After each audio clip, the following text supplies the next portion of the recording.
ሰላም ጤና ይስጥልን ተመልካቾቻችን የነሐሴ 6 2018 ዓመተ ምህረት የዕለተ ሮብ የናሁ ዜናዎችን ወደ እናንተ የምናደርስበት ሰዓት ላይ እንገኛለን። ከዜናዎቹ ጋር አብራችሁን ቆየው ረዴት ጌታቸው ነኝ። አብራችሁን ቆዩ። አርስተ ዜና በጦርነት የሚመጣ መፍትሄ ባለመኖሩ ሁሉም ለሰላም በሩን ክፍት እንዲያደርግ የኢትዮጵያ ሃይማኖት ተቋማት ጉባኤ ጥሪ ያቀረበ። ክልሉ ለከፍተኛ ውድቀትና ምስቅልቅል ተዳርጓል ሲል ስምረት ፓርቲ ከሰሰ። ወደ ውጪ ስናልፍ የሱዳን ፈጥኖ ደራሽ ኃይል የሱዳን ጦር በሚቆጣጠራቸው የተለያዩ ከተሞች የድሮን ጥቃት መፈጸሙ ተገለጸ።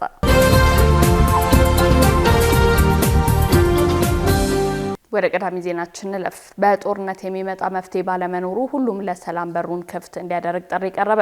የኢትዮጵያ ሃይማኖት ተቋማት ጉባኤ በሀገሪቱ በተለያዩ ጊዜያት የሚያጋጥሙ የሰላም መደፍረሶችን ለመፍታት የተለያየ ጥረት ሲያደርግ እንደነበር ገልጾ አሁንም ቢሆን ለግጭት ራስን ማነሳሳቱ ዋጋ ስለሚያስከፍል አለመግባባቶችን በንግግር መፍታት ያስፈልጋል ብሏል።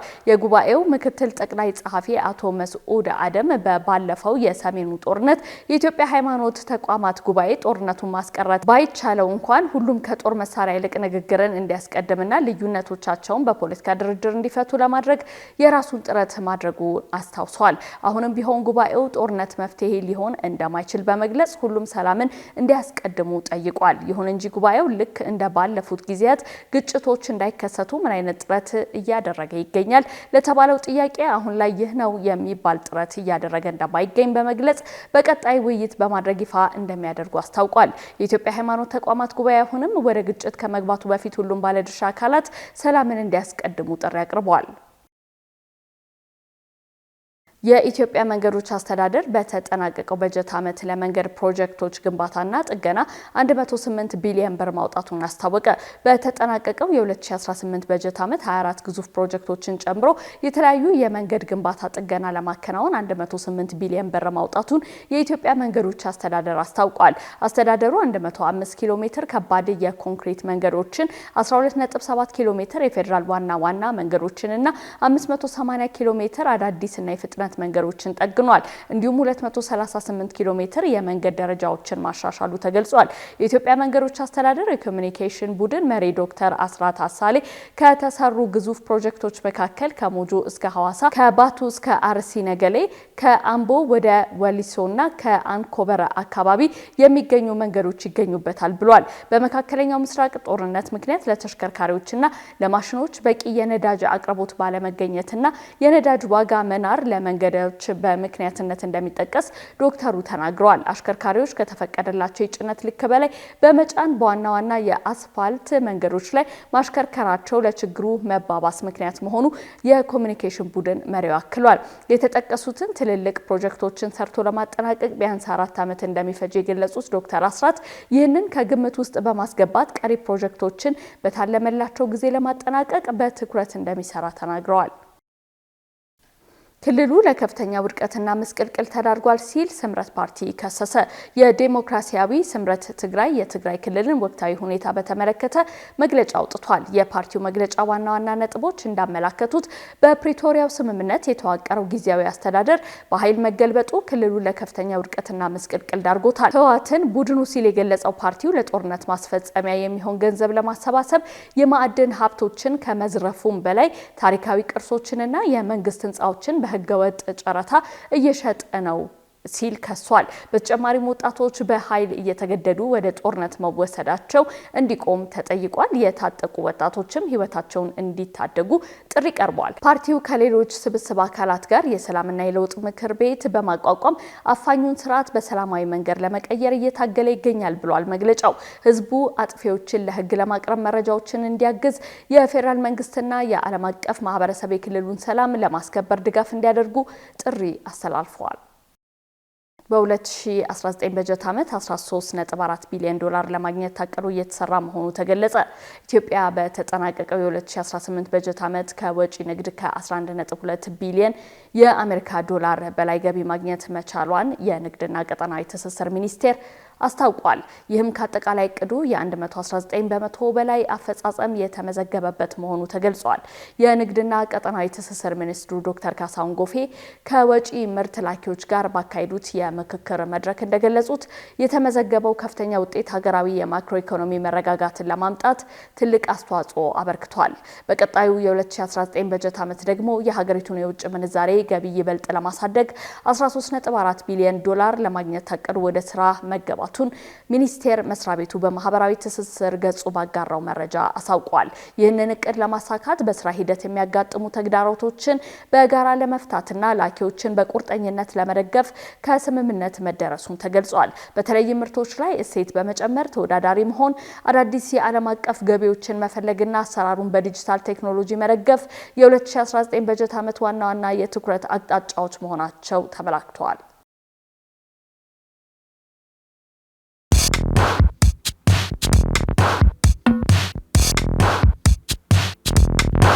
የማድረስ አገልግሎት የወደፊት ዕጣ ፈንታ እዚህ ደርሷል። በትሩዝ የታገዘም ትሩዝ ዴሊቨሪን እናስተዋውቆ። የኛ 100% የኤሌክትሪክ ሞተሮች ለአካባቢ ተስማሚ ብቻ አይደሉም፣ ፈጣን፣ ጸጥተኛና አስተማማኝም ናቸው። ያለምንም ጫጫታ፣ ያለምንም ጭስ የእርስዎ ጥቅል በሰዓቱ ይደርሳል። በቀጥታ ክትትል ላይፍ ትራኪንግ ሁሉንም ነገር ይቆጣጠሩ። ጥቅሎ እስከ ደጃፎ ድረስ ያለውን እንቅስቃሴ በቀጥታ ይመልከቱ። ደህንነት ቅድሚያ የምንሰጠው ጉዳይ ነው። በእኛ የተቀባይ ማረጋገጫ ሪሲቨር ኮንፈርሜሽን ዘዴ ጥቅሎ በትክክለኛው እጅ መግባቱ እናረጋግጣለን። እርስዎ ያረጋግጣሉ፣ እኛም እናስረክባለን። እገዛ ይፈልጋሉ? ቡድናችን ሁልጊዜ በ8194 ዝግጁ ነው። ትሩዝ ዴሊቨሪ ለአካባቢ ተስማሚ፣ ደህንነቱ የተጠበቀና የቀጥታ ክትትል ያለው። ዛሬውኑ በ8194 ይደውሉ። ተመልካቾቻችን ያላችሁት ናሁ ቴሌቪዥን ላይ ነው። አሁን ደግሞ ወደ ውጭ ዜናዎች እናልፋለን። የሱዳን ፈጥኖ ደራሽ ኃይል የሱዳን ጦር በሚቆጣጠራቸው የተለያዩ ከተሞች የድሮን ጥቃት መፈጸሙ ተገለጸ። የሱዳን ፈጥኖ ደራሽ ኃይል የሱዳን ዋና ከተማ ካርቱምን ጨምሮ የሱዳን ጦር በሚቆጣጠራቸው የተለያዩ ከተሞች ላይ ዛሬ በሰው አልባ አውሮፕላኖች ጥቃት አድርሷል ተብሏል። የአይን ምስክሮችና የጦር ምንጮች እንዳሉት የዛሬው ጥቃት ለወራት ከተፈጸሙት ጥቃቶች በከፍተኛ ደረጃ የተቀነባበረ መሆኑ ተገልጿል። ፈጥኖ ደራሹ ኃይል ካርቱምን በኮርዶፋን የምትገኘው ኤል ኦቤይድ እና የሰሜን ሱዳን ከተሞችን አትባራንና ኤል ዳመርን ብዛት ባላቸው ድሮኖች መደብደቡን የሱዳን ጦር ምንጭ ተናግሯል። የሱዳን ጦር የፈጥኖ ደራሹን ኃይል አስወጥቶ መልሶ የያዛትና ከዚህ ቀደምም የድሮን ጥቃቶች ዓላማ የሆነችው ካርቱም ለወራት አንጻራዊ መረጋጋት ሰፍኖባት ነበር። በካርቱም ጥቃቱ የደረሰው ከማለዳው 11 ሰዓት ላይ እንደነበር፣ በወቅቱም ከአምዱርማን በስተሰሜን በሚገኘው ዋዲ ሰይዲና ከተባለው የሱዳን ጦር ሰፈር በኩል ደግሞ የጸረ አውሮፕላን ሚሳኤሎች ድምጽ መሰማቱን የፈረንሳይ ዜና አገልግሎት ዘግቧል። ፑቲን የወታደራዊ ደንብ ልብስ በመልበስ ለምዕራባውያን ጠንካራ ማስጠንቀቂያ ያስተላለፉ። የሩሲያው ፕሬዝዳንት ቭላዲሚር ፑቲን የፓሲፊክ ውቅያኖስ የጦር መርከቦች ወታደራዊ ልምምድ አካል በሆነው ቫሪያግ የጦር መርከብ ላይ ተገኝተው ለምዕራባውያን ጠንካራ ማስጠንቀቂያ ሰጥተዋል። ፑቲን በስፍራው ባደረጉት ንግግር የኔቶ ፓሲፊክ ቀጠና ውስጥ ወታደራዊ እንቅስቃሴውን ማሳደግና አዳዲስ ጥበቃዎች መመስረት በቀጠናው የግጭት ስጋትን እያበዛ ነው ብለዋል። ፕሬዝዳንቱ አክለውም ምዕራባውያን ሀገራት የሩሲያ የንግድ መርከቦችን ለመያዝ ወይም ለመውረስ የሚሞክሩ ከሆነ ሞስኮ ተመጣጣኝ ምላሽ እንደምትሰጥ አስጠንቅቀዋል። ይሁን እንጂ የሩሲያ ምላሽ የግድ ክስተቱ በተከሰተበት ቀጠና ብቻ ሳይወሰን እንደሚችል ጠቁመዋል። በሌላ በኩል ፑቲን ሩሲያ ለጃፓን ስጋት እንዳልሆነችና ምንም አይነት የቦታ ይገባኛል ጥያቄ እንደሌላት ገልጸው፣ ሆኖም ቶኪዮ ሩሲያን በወታደራዊ ሰነዶቿ ውስጥ እንደ ዋና ስጋት መፈረጇን ተችተዋል። ከሐምሌ መጨረሻ ጀምሮ በተካሄደው የፓሲፊክ ውቅያኖስ ልምምድ ላይ 60 የጦርና የሰርጓጅ መርከቦች፣ 30 አውሮፕላኖችና ከ13000 በላይ ወታደሮች ተሳታፊ ሆነዋል። በመጨረሻም በሆርሙዝ ሰርጥ አቅራቢያ በተከሰተ ግጭት የኢራኗ ቀሽም ደሴት በነዳጅ መበከሏ ተሰማ። በሆርሙዝ ሰርጥ አቅራቢያ በተካሄደው ወታደራዊ ግጭት ሳቢያ የተመቱ የነዳጅ ጫኝ መርከቦች ባስከተሉት ተደጋጋሚ የነዳጅ መፍሰስ ምክንያት የኢራን የባህር ዳርቻዎች በተለይም በቀሽምና ለአራክ ደሴቶች አካባቢ በወፍራም የነዳጅና ታር ቆሻሻ መሸፈናቸው ተገልጿል። በማህበራዊ ሚዲያዎች ላይ የተሰራጩ ተንቀሳቃሽ ምስሎች የባህር ዳርቻዎቹ ሙሉ በሙሉ ወደ ጥቁርነት መቀየራቸውንና የነዳጅ ቆሻሻው የባህር ውሃውን መሸፈኑን ያሳያል። ይህ የአካባቢው ጥበቃ ውድመት የጀመረው ከየካቲት 2026 ጀምሮ በቀጠናው በተቀሰቀሰው ግጭትና በንግድ መርከቦች ላይ በተሰነዘሩ ጥቃቶች ምክንያት እንደሆነ ተመላክቷል። ይህ የነዳጅ ብክለት ጥበቃ የሚደረግለት የሃራ ማንግሩቭ ደን የመጨረሻ ክፍሎች የደረሰ ሲሆን የፋርስ ባህረ ሰላጤ የውሃ ጥልቀት ማነስና አነስተኛ የውሃ እንቅስቃሴ አደጋውን አባብሶታል። ሁኔታው በኮራል ሪፎች በባህር ህይወታቸውንና በአካባቢው አሳ አጥማጮች መኖሪያ ላይ ከፍተኛ ጉዳት አድርሷል። የኢራን አስቸኳይ ጊዜ ባለስልጣናት የብከላውን ስፋት አረጋግጠው የጽዳት ስራዎችን ያዘዙ ቢሆንም አደጋው ከአንድ ነጠላ ክስተት ይልቅ ለወራት ከቀጠለው ወታደራዊ ግጭት የተከማቸ እንደሆነ ገልጿል። በሌላ በኩል ከኦማን ዳርቻ አቅራቢያ ከሩሲያ የነዳጅ ጫኝ መርከብ የወጣ ሌላ የነዳጅ ብክለት የተስተዋለ ሲሆን ይህም ክስተት ግጭቱ ካበቃ በኋላም ለረጅም ጊዜ የሚቆይ የአካባቢ ውድመት እንደሚያስከትል ስጋት ፈጥሯል። ካሽጎ በየትኛውም ዓለም ሆነው በማንኛውም ሰዓት ለወገኑ የሚደርሱበት ፈጣን የገንዘብ መላኪያ ተከፈተሎ። ማስተርና ቪዛ ካርዶን በመጠቀም ከ5 እስከ 20 ዶላር የሚልኩበት አዲስ የገንዘብ መላኪያ መንገድ። ካሽጎን ለየት የሚያደርገው የትኛውም የገንዘብ ዝውውር በፍጥነት አገልግሎት ከመስጠቱም ባሻገር ለማንኛውም አገልግሎት ምንም አይነት ክፍያ አለመጠየቁ ነው። በሀገራችን ታሪክ ገንዘብን ከውጪ ወደ ሀገር ቤት በማስተላለፍ በመተግበሪያ መልክ አገልግሎት መስጠት የጀመረው የመጀመሪያው ሀገር በቀል የገንዘብ መላኪያ ዘዴ ካሽጎ ከ4500 በላይ ባሉ የባንክ ቅርንጫፎች አገልግሎት እየሰጠ ይገኛል።